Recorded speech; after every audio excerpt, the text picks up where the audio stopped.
Clé numéro 8, la collaboration. Nous y sommes.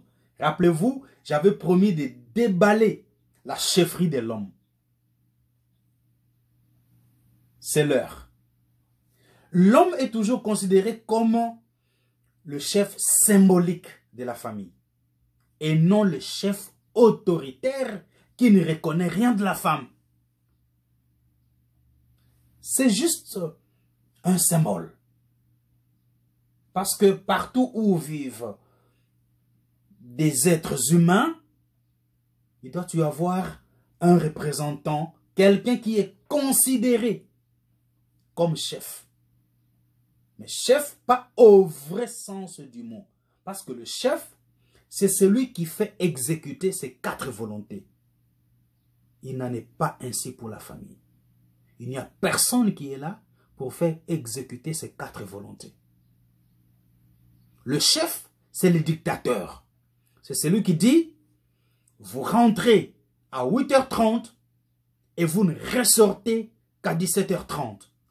C'est ça le chef. Mais dans la famille, il n'existe rien de pareil. Donc, l'homme n'est qu'un chef symboliquement. Je sais que ça va barder ici. Parce qu'il y a beaucoup de notions religieuses et autres, beaucoup d'endoctrinement. Moi, je ne suis pas là pour ça. Et je ne suis pas là en train de prêcher, ni de contredire votre pasteur ou votre imam. Loin de moi. Je suis pour le pasteur, je suis pour le prêtre, je suis pour l'imam. Et je fais mon travail de coach de vie. Je suis aussi contre eux. Donc, l'homme, ce n'est qu'un symbole. Parce qu'il doit y avoir quelqu'un qui représente les autres. Ça a toujours été le cas. Quelqu'un qui peut parler pour les autres. Quelqu'un qui couvre les autres. Donc, l'homme est là pour couvrir les autres. Couvrir la femme, couvrir les enfants. C'est pourquoi les enfants portent le nom du papa et la femme porte le nom de l'homme après le mariage civil. Donc là, j'en ai parlé, et fatigué de le dire. Alors, ces rapports de force est l'une des causes des révoltes dans la famille. Quel est ces rapports de force? L'homme qui ne reconnaît rien de la femme. L'homme devrait apprendre à collaborer avec sa femme. L'homme devrait écouter sa femme. L'homme devrait laisser faire sa femme. L'homme devrait laisser la femme planifier parce qu'elle est la maîtresse de la maison. C'est à elle de planifier. Ah, nous les hommes, on s'en fiche. Hein? Les meubles sont là, il y a 4, 5, 6 ans. On s'en fiche. Les rideaux sont là, il y a 4, 5, 6 ans. On s'en fiche. Mais pas la femme. La femme est la maîtresse. La femme est la reine. Vous savez comment les reines aiment être censées. De bonnes choses, de bonnes décorations. Vous voyez la reine Élisabeth II, ma reine. Elle venait de célébrer ses 70 ans de règne en tant que reine. Mais regardez-la. Elle a 96 ans. Mais regardez-la. Oui, vous me direz, elle est entretenue, elle est habillée. Mais regardez-la. C'est vraiment une maîtresse. C'est quelqu'un de sensé. C'est quelqu'un d'ordonné. C'est ça la femme. La femme est une reine. La femme est une maîtresse.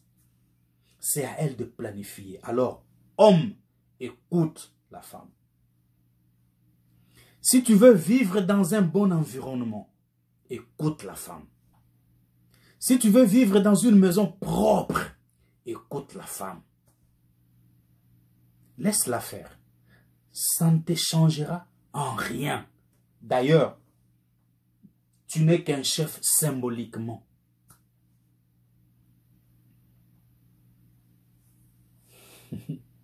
Elle est la maîtresse. On doit la laisser planifier. Alors, pour réussir dans les affaires de famille, le simple bon sens exige que l'autorité de l'un et de l'autre soit égale à sa responsabilité. Nous y sommes. Tu réclames de l'autorité? Applique aussi le sens des responsabilités. C'est en cela que l'un et l'autre reconnaîtra l'autorité que vous êtes en train de réclamer.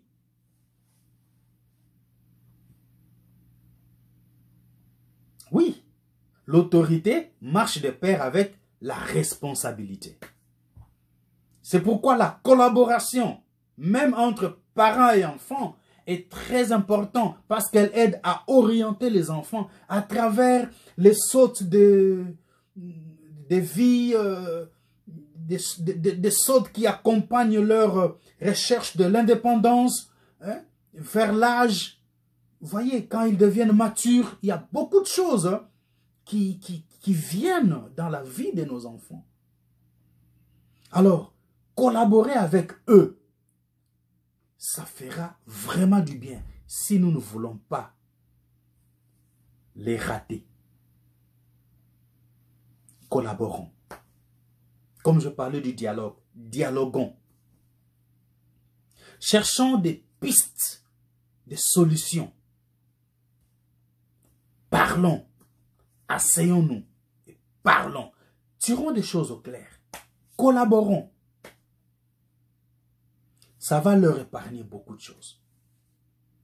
Donc, les parents doivent renforcer les principes qu'ils apprennent à leurs enfants dans le milieu familial. À travers la collaboration, à travers le dialogue, ces principes peuvent être renforcés.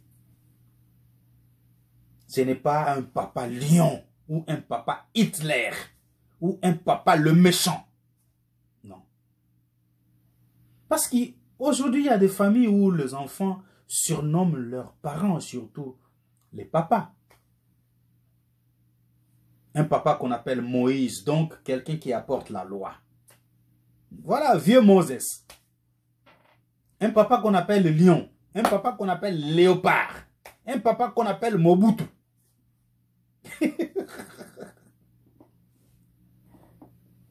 Pourquoi? Parce que le papa n'a pas le temps de parler, collaborer avec ses enfants. Comment est-ce que les enfants ne vont pas vous surnommer? Donc, quand vous venez, c'est Mobutu. Quand vous arrivez, c'est papa. Donc, vous formez des enfants hypocrites. Parce que vous ne voulez pas collaborer avec eux. Vous ne voulez pas dialoguer. La collaboration est très importante.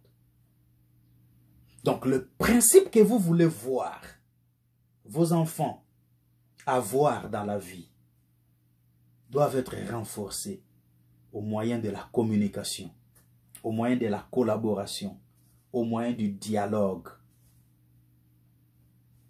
Et ceci aidera aussi les enfants à prendre convenablement la relève de leurs parents. Ouais, on peut se reposer sachant que la relève est vraiment assurée. On peut aller en retraite sachant que la relève est assurée. Même si on a laissé une petite affaire derrière, même si on a laissé une petite entreprise fonctionnant, on peut se reposer, on peut se retirer en paix sachant que la relève est assurée. Le nom BM Wellness ne mourra jamais parce que la relève est vraiment assurée. Voilà. Par contre, si les parents n'habituent pas progressivement les enfants à assumer une responsabilité de plus en plus grande, ils vont rester dans un état de dépendance jusqu'au jour où ils pourront se révolter. C'est pourquoi nous devons montrer aux enfants à être responsables. Nous devons leur apprendre le sens des responsabilités. C'est toujours à travers la collaboration, toujours à travers la communication, toujours à travers le dialogue, la compréhension. Nous le savons tous que la tâche des parents est aussi d'apprendre aux enfants que l'homme est un animal sociable. Ouais. L'homme est un animal sociable. Les enfants doivent apprendre ça. Ils ne doivent pas se fermer dans une zone de confort. Ou les enfants qui ne restent qu'entre eux, qui ne peuvent pas s'ouvrir à la société. C'est à travers la collaboration, l'entente, les dialogues, le partage, la communication, que nous devons apprendre ça à nos enfants. Apprenons-leur que c'est impossible d'exister sans entretenir des rapports étroits avec ses semblables. Apprenons-leur ça. Ceci va vraiment les aider à garder la chaleur de lien dans la famille, tout comme dans la société. Donc, si vous êtes déjà parents, il y a beaucoup de choses qui sont sur vos épaules. Vous devez beaucoup à vos enfants. Vous devez les instruire de manière à ce qu'ils soient capables de refléter vos valeurs. Ils ne seront pas vous, au vrai sens du mot, mais ils vont refléter vos valeurs, votre dignité. Eux, même si vous mourrez aujourd'hui, votre mémoire sera toujours respectée à cause de ce que vous avez pu imprimer dans la vie de vos enfants. À travers la collaboration, le dialogue, vous avez laissé des empreintes indélébiles, des trucs qui ne pourront jamais s'effacer dans la vie. Voilà qui constitue le bonheur d'une famille. Parce que tous nous sommes toujours à la recherche du bonheur pour nos familles. Je me sens bien. Je me suis vidé. Parce que j'avais une responsabilité. J'avais un fardeau, celui de partager ces choses avec vous. Et j'ose croire que ce coaching vous a fait assez de bien. Au plaisir de vous revoir dans un autre numéro. Je ne sais encore lequel. Je suis toujours dans mes recherches, dans mes expériences personnelles, au fait des sociétés, pour pouvoir vous cuisiner quelque chose qui pourra vous aider. Et si vous avez besoin de l'aide, n'hésitez pas à me contacter. Toutes mes coordonnées sont présentées à la description de cette vidéo. Ça a été un plaisir de marcher main dans la main, cœur à cœur avec vous. Alors, prenez bien soin de vous. Ne soyez pas un auditeur oublieux. Pratiquez ces choses. Ça vous fera énormément de bien. Au revoir. Je vous aime.